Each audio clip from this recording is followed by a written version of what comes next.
오늘 우리에게 주시는 하나님 말씀은 마가복음 1장 6절부터 11절입니다. 우리 한 절씩 읽겠습니다. 요한은 낙타털 옷을 입고 허리에 가죽띠를 띠고 메뚜기와 석청을 먹더라.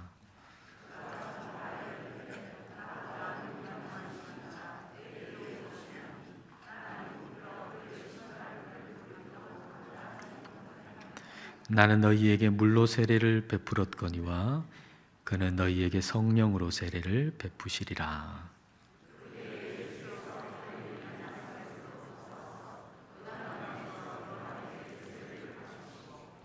곧 물에서 올라오실새 하늘이 갈라짐과 성령이 비둘기같이 자기에게 내려오심을 보시더니 하늘로부터 소리가 나기를 너는 내 사랑하는 아들이라 내가 너를 기뻐하노라 하시니라. 아멘.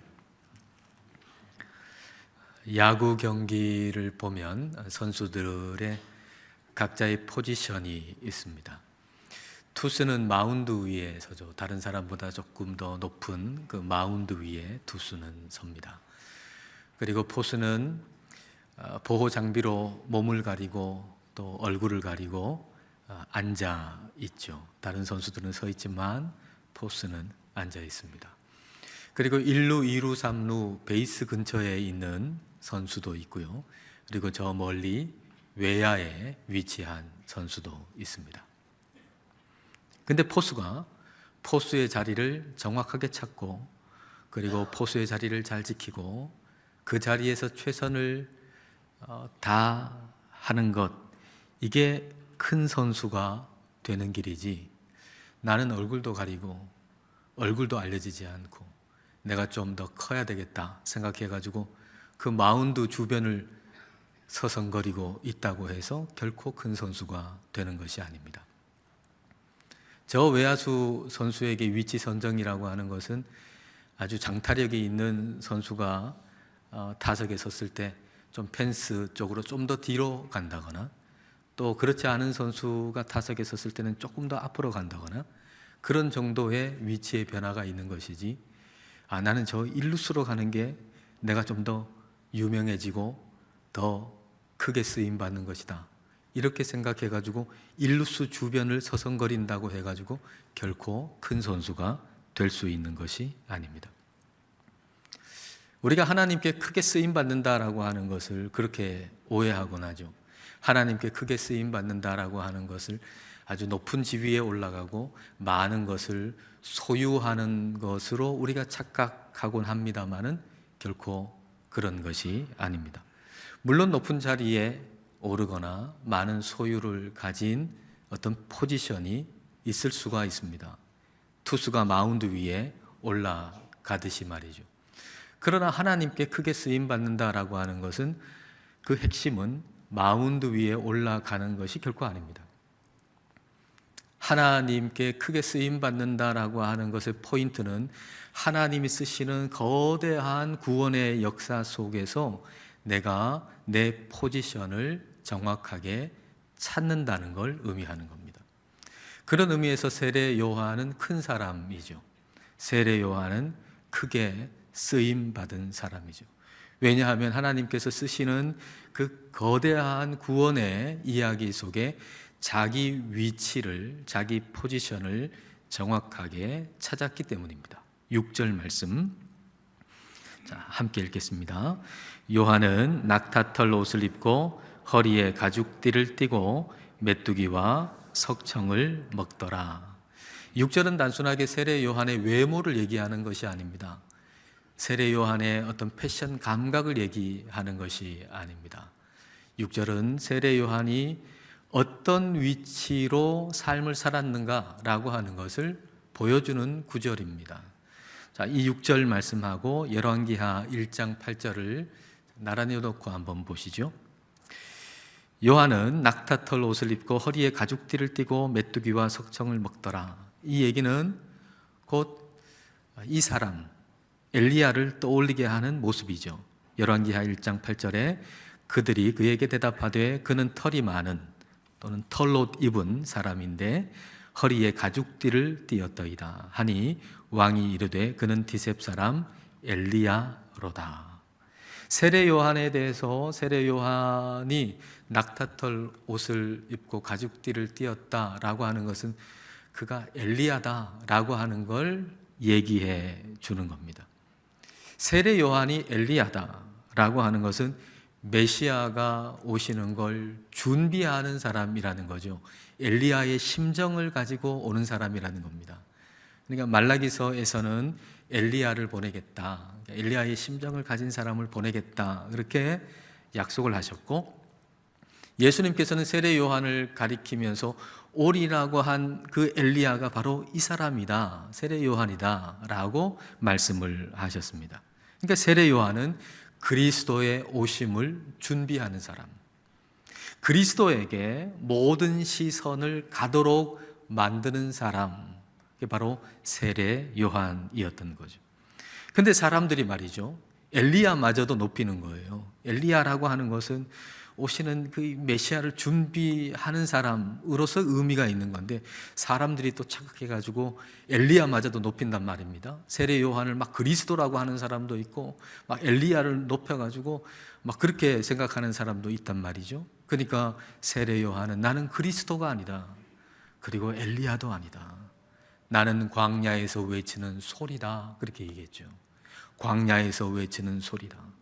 예수 그리스도만 남고 사라지는 소리, 예수 그리스도께만 집중하게 만들고 예수 그리스도를 바라보게 만들고 사라지는 소리다 라고 스스로를 그렇게 불렀습니다. 그러니까 세례 요한은 위치 선정에 탁월한 사람이었던 거죠. 위치 선정에 탁월한 사람. 7절 말씀을 같이 읽겠습니다. 그가 전파하여 이르되 나보다 능력 많으신 이가 내 뒤에 오시나니 나는 굽혀 그의 신발끈을 풀기도 감당하지 못하겠노라. 세례 요한의 초점은 자기 자신이 아니고 예수 그리스도에게 있었습니다.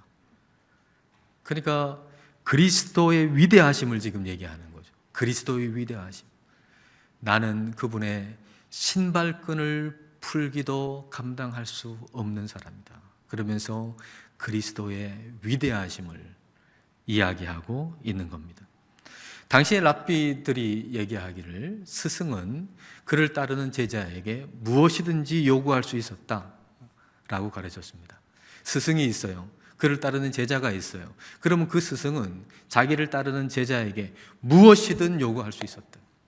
뭐든지. 그러나 단 하나 예외가 있는데, 그 단 하나의 예외는 신발끈을 풀게 해서는 안 된다라고 얘기했어요. 뭐든지 다 요구할 수 있지만 단 하나, 내 신발끈 풀어라 라고 시켜서는 안 된다는 겁니다. 다시 말하면 신발끈을 푼다라고 하는 것은 그만큼 천한 종이나 하는 것이었다라고 하는 거죠. 그런데 세례 요한은 나는 예수님의 신발끈을 풀 자격도 없다라고 얘기하고 있는 거죠. 요한복음에 보면 세례 요한은 예수님은 흥하여야 하겠고 나는 쇠하여야 하리라 라고 얘기했습니다. 여러분, 이렇게 하면 작은 사람이 되나요? 나는 주님의 신발끈을 풀 자격도 없는 사람이고 예수님은 흥하여야 되겠고 나는 쇠하여야 되겠다라고 얘기하면 우리의 존재가 작아지는 것입니까?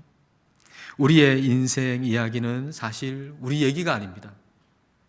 우리의 인생 얘기는 우리의 얘기가 아니에요. 하나님의 얘기예요.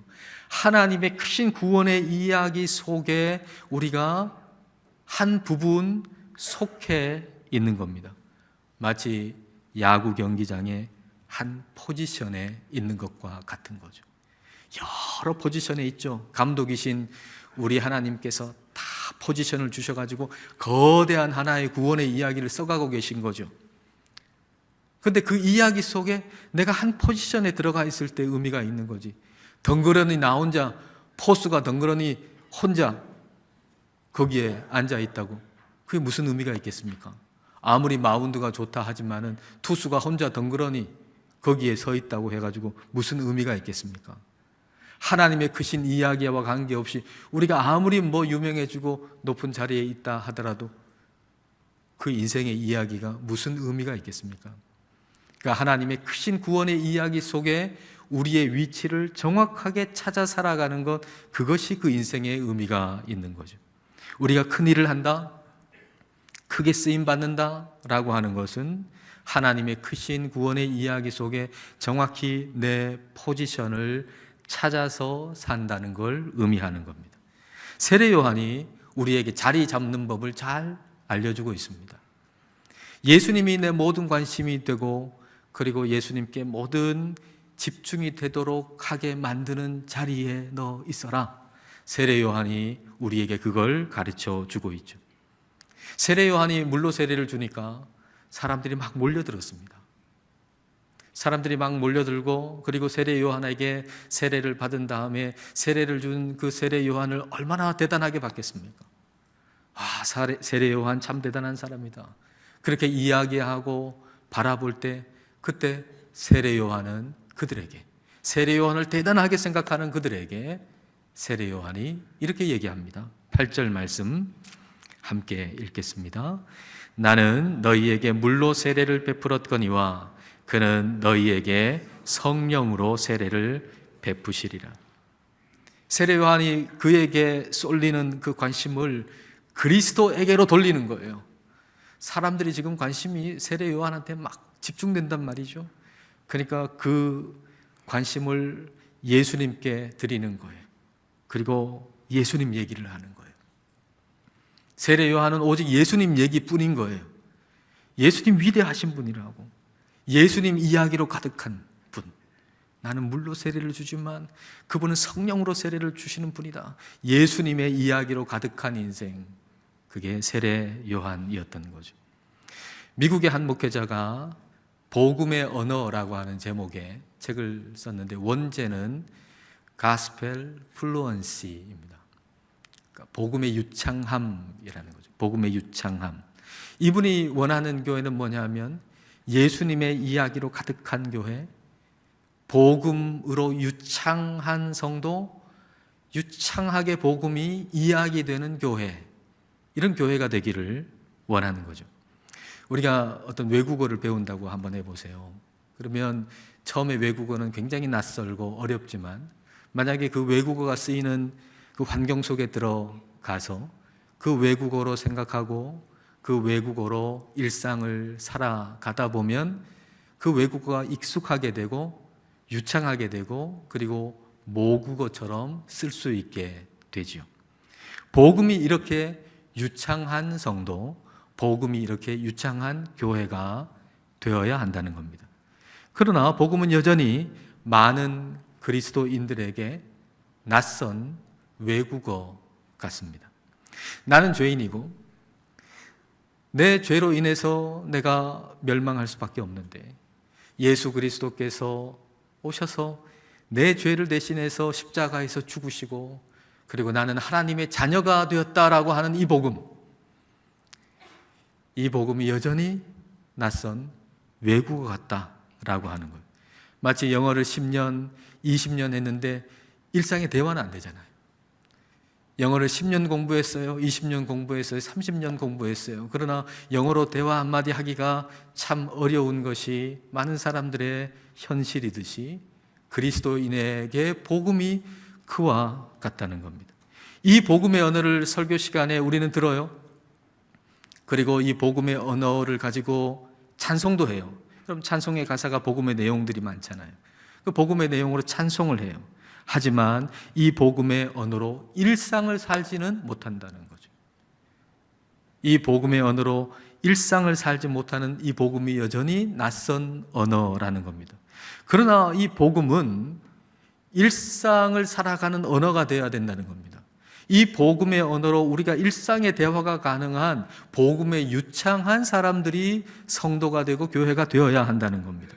그리고 그렇게 복음에 유창하게 된 이 교회의 한 순모임을 소개합니다. 짤막하게 얘기하면 이 순모임, 우리 소그룹 모임 하잖아요. 순모임 하는데 한 자매가 상사에 대한, 자기 회사의 상사에 대한 불만을 얘기하는 거예요. 내가 그렇게 오랫동안 이렇게 열심히 일했는데 내 상사는 나를 알아주지도 않고 봉급도 안 올려주고 승진도 안 시켜준다고 아주 그 상사에 대한 불만을 얘기를 한 겁니다. 보통 이런 상황에서 우리에게 익숙한 언어는 뭡니까? 그 불평, 불만을 같이 동조하는 것이죠. 그 상사는 너를, 사람을 제대로 알아보지도 못하는 사람이라고. 나 같으면 벌써 퇴사했을 거라고. 그렇게 얘기하는 거죠. 물론 그렇게 공감하는 거, 그것도 참 좋은 일이지만, 유익하겠지만, 그러나 복음을 아는 사람은 거기에 그쳐서는 안 된다라고 하는 거죠.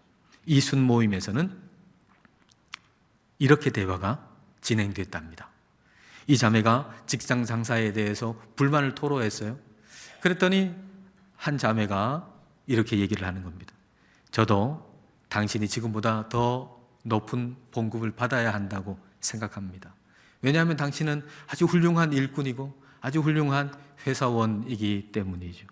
그러나 먼저 우리가 어떤 존재인지 상기시켜 드리고 싶습니다. 우리는 사실 죽어 마땅한 존재입니다. 그러나 하나님이 예수 그리스도를 통해서 우리에게 영생을 주셨습니다. 자매님, 당신은 지금 마땅히 받아야 할 것보다 비교할 수 없이 놀랍고 큰 선물을 지금 받고 있습니다. 이렇게 얘기를 한 거예요. 복음을 상기시켜 주는 거죠. 나를 제대로 인정해 주지 않는 상사에게 초점이 가 있는데 그 초점을 돌려서 그리스도에게, 내게 풍성한 은혜를 베푸시는 그리스도에게 시선을 돌리게 만들어 준 거죠. 또 다른 사람이 이렇게 얘기를 하는 거예요. 그리고 당신이 이미 승진한 걸 또 알았으면 좋겠습니다. 사탄의 통치 아래 종살이하던 당신을 예수 그리스도께서 거기서 해방시키셨을 뿐만 아니라 그리스도와 함께 하늘에 앉히셨습니다. 에베소서에서 그렇게 말씀하시잖아요. 그 말씀대로 그리스도와 함께 당신을 하늘에 앉히셨습니다. 이보다 더 큰 승진이 어디 있겠습니까? 이렇게 얘기하는 거예요. 이 승진을 복음과 연결해서 생각하도록 만들어주는 거죠. 그리고 또 다른 사람이 이렇게 얘기하는 거예요. 그리고 기억하십시오. 회사의 상사가 진짜 상사가 아닙니다. 당신의 진짜 진정한 상사는 예수님입니다. 그러니까 내일 출근해서 내일부터는 예수님을 위해서 한번 일해 보십시오. 예수님의 영광을 위해서, 그분을 기쁘시게 하기 위해서 한번 회사에서 일해 보십시오. 예수님은 찬양받아 마땅하신 분입니다. 이 사람이 일하는 목적이 예수님이라고 일러주는 겁니다. 여러분 어떠세요? 여러분 순모임에서 이렇게 대화가 가능하겠습니까? 여러분 순모임에서 이런 대화가 가능하기를 바랍니다. 근데 말이죠, 10년, 20년 신앙생활 했을지라도 복음이 여전히 낯선 언어라면 이런 대화는 불가능하죠. 말하는 사람이나 듣는 사람이나 굉장히 불편할 겁니다. 그리고 화를 내고 언짢아하는 사람도 있을 겁니다. 아니, 내가 지금 직장 얘기했는데 무슨 하늘 얘기를 하고 하늘에 올라가지고 승진했다는 얘기하고, 오히려 언짢아하고 화를 내는 사람도 있을 거예요. 우리에게 10년, 20년, 30년 신앙생활해도 여전히 우리에게 복음이 낯선 언어라고 한다면 이런 대화는 이루어질 수가 없는 것이죠. 그러나 복음이 유창해진다면, 우리의 일상의 대화 가운데 대화할 수 있는 그만큼 복음이 유창해진다면 이런 대화가 가능해질 겁니다. 저는 여러분이 복음에 유창해지시기를 축복합니다. 이 대화가 우리에게 가르쳐 주는 것은 우리의 올바른 위치 선정이죠. 우리가 있어야 할 위치가 어딘가? 우리가 있어야 할 위치는 예수님을 바라보는 위치, 그리고 예수님을 바라보게 하는 위치에 있어야 한다는 겁니다. 어떤 일, 어떤 사람에 대해서 불만이 생길 때 우리는 그에 대해서 계속 불만하게 만드는, 불평하게 만드는 그 위치에 있어서는 안 되고, 우리 주님을 바라보고 우리 주님을 바라보게 하는 위치에 서야 한다는 것입니다. 감사는 좋은 환경에서 생기는 게 아니고요, 좋은 위치 선정에서 생기는 거예요. 감사는 좋은 환경 때문에 생기는 게 아니고 좋은 위치 선정에서 생기는 거예요. 예수님의 십자가의 은혜 안에 우리가 있을 때 메마른 심령 안에서도 감사의 물줄기가 터져 나오는 것입니다. 불평과 불만은 위치 선정이 잘못됐다는 것이죠. 두려움과 염려도 위치 선정이 잘못된 데서 온 것입니다. 위치 선정을 잘 해야 합니다. 예수님도 위치 선정 잘 하셨어요. 하나님 아버지의 보내심을 받아서 이 땅에 오셔서 그리고 이 땅에서 위치 선정을 잘 하신 분이 우리 예수님이세요. 9절 말씀 볼까요? 자, 9절을 같이 읽겠습니다. 그때에 예수께서 갈릴리 나사렛으로부터 와서 요단강에서 요한에게 세례를 받으시고, 예수님이 요한에게 세례를 받으셨어요. 그런데 예수님은 세례를 받으실 필요가 없죠. 이 세례는 죄사함에 이르게 하는 회개하는 세례인데, 회개의 세례인데 예수님 죄인이 아니시잖아요. 회개할 필요가 없잖아요. 그런데 요한에게 세례를 받으셨어요. 죄인의 위치에 서신 거죠. 우리의 죄를 대신해서 십자가에서 죽으시기 위해 이 땅에 오신 것이기 때문에 죄인의 위치에 서신 거예요. 그리고 세례를 받으셨어요. 그리고 세례를 받고 물 위로 다시 이렇게 올라오실 때 하늘에서 하나님의 음성이 들립니다. 10절과 11절입니다. 곧 물에서 올라오실새 하늘이 갈라짐과 성령이 비둘기같이 자기에게 내려오심을 보시더니, 자, 11절 같이 읽을까요? 하늘로부터 소리가 나기를 너는 내 사랑하는 아들이라 내가 너를 기뻐하노라 하시니라. 예수님이 누군지 하나님이 그 음성으로 말씀하시잖아요. 내가 너를 사랑한다. 내가 너를 기뻐한다. 예수님은 하나님의 사랑받는 자, 하나님이 기뻐하시는 자라는 겁니다. 여러분, 우리는 그리스도 안에서 이와 동일한 음성을 하나님으로부터 듣습니다. 내가 너를 사랑한다. 내가 너를 기뻐한다. 너는 나의 사랑하는 아들이요 나의 사랑하는 딸이다. 나는 너로 인해서 기쁘다. 우리 주님이 우리에게 말씀하십니다. 다른 어떤 응답보다도 더 좋은 응답이 바로 이 음성이에요. 내가 너를 사랑한다. 내가 너를 기뻐한다는 음성이에요. 우리는 내가 네 병 낫게 해줄게. 내가 너 성공하게 해줄게. 이걸 뭐 엄청난 응답으로 생각합니다만은 이것보다 훨씬 더 큰 응답, 더 좋은 응답은 내가 너를 사랑한다. 내가 너를 기뻐한다 라고 하는 주님의 음성입니다. 이 음성 하나 있으면 우리는 어떤 역경도 이겨낼 수 있습니다. 그러면 이 음성 어떻게 들을 수 있을까요? 어디서 들을 수 있을까요? 우리는 인생이 성공하고 건강할 때 이 음성을 들을 수 있다고 생각합니다. 우리가 생각한 대로 일이 잘 풀리고 성공하고 건강하고 뭐가 잘 될 때, 그때 우리는 생각하기를 하나님이 나를 사랑하시는구나. 하나님이 나를 기뻐하시는구나. 그렇게 생각한단 말이죠. 그러다 보니 뜻밖의 불행을 당할 때 우리는 생각하기를 하나님은 나를 사랑하지 않는구나. 하나님은 나를 기뻐하시지 않는구나 라고 생각하게 되는 겁니다. 여러분, 우리의 인생은요, 뜻밖의 일들이 있어요. 뜻밖의 고난이 있을 수 있고요, 뜻밖의 아픔도 있을 수 있어요. 인정받고 싶으나 인정받지 못하는 순간이 있을 수 있고, 건강하고 싶으나 건강하지 못할 수 있고, 성공하고 싶으나 실패할 때가 있어요. 그럴 때 그런 날들을 다 옷을 벗듯이 벗어버리고 싶은 그런 마음이 들곤 하죠. 제 마음에 들어오는 어느 시인의 시구가 있습니다. 이런 내용입니다. 오늘 하루는 몸에 맞지 않는 옷을 입은 것처럼 성가시다. 빨리 벗어버리고 싶다. 어깨 위로 오늘을 벗어 던지려는데 보석 하나 머리카락에 걸렸다. 빨리 벗어 던지고 싶은 그런 날들이 있죠. 성가시고 불쾌하고 힘들고 짜증나고 외롭고 쓸쓸한 그런 날들이 있죠. 그래서 그 날들을 내가 옷을 벗어 던지듯이 벗으려고 하는 그 순간 그 옷이 머리를 통과했는데 보석 하나가 머리카락에 딱 걸렸다는 겁니다. 그 옷에 미처 못 봤던 보석이 있었다는 거죠. 그 날들의 고통과 아픔의 날들에 내가 미처 보지 못했던 보석이 있었다는 거죠.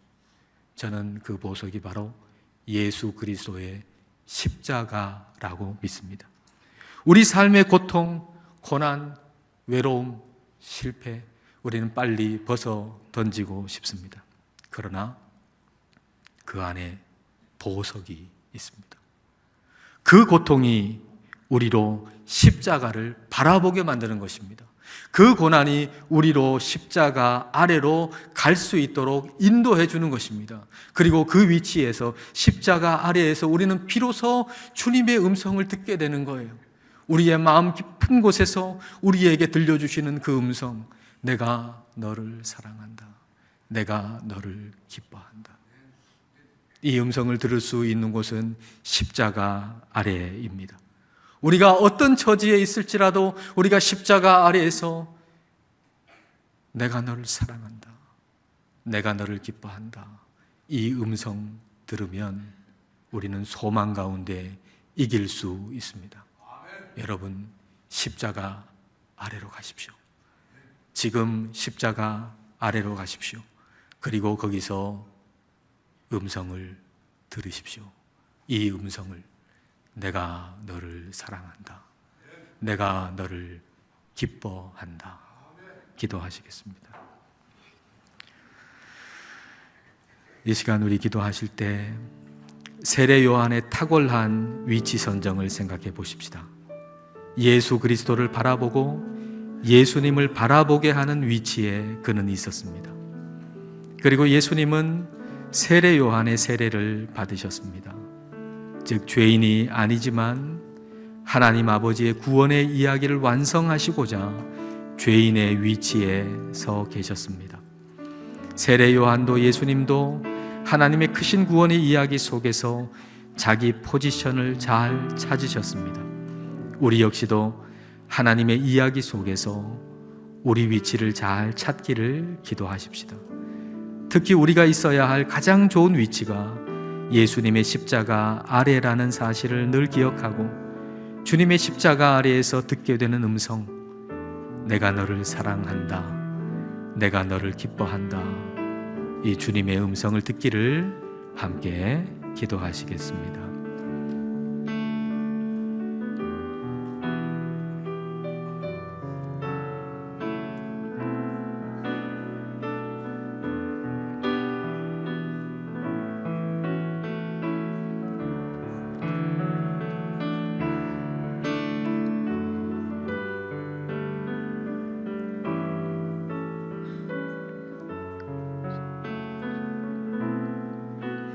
모든 이가 구원받기를 원하시는 하나님 아버지, 우리가 우리 자신의 이야기를 쓰는 사람이 아니라 하나님의 크신 구원의 이야기의 한 부분을 쓰고 있음을 알게 하심을 감사드립니다. 그리하여 하나님의 크신 이야기 속에서 우리의 위치를 잘 찾아야 함을 알게 하셔서 감사드립니다. 세례 요한과 예수님의 탁월한 위치 선정을 본받게 하옵소서. 하나님만을 바라보는 위치, 하나님만을 바라보게 하는 위치에 있게 하옵소서. 그리고 우리가 있어야 할 가장 좋은 위치는 그리스도의 십자가 아래임을 알고 항상 십자가 아래 거하게 하옵소서. 그리하여 십자가 아래에서 내가 너를 사랑한다, 내가 너를 기뻐한다 라고 말씀하시는 하나님의 음성을 듣게 하옵소서. 예수님 이름으로 기도드립니다. 아멘.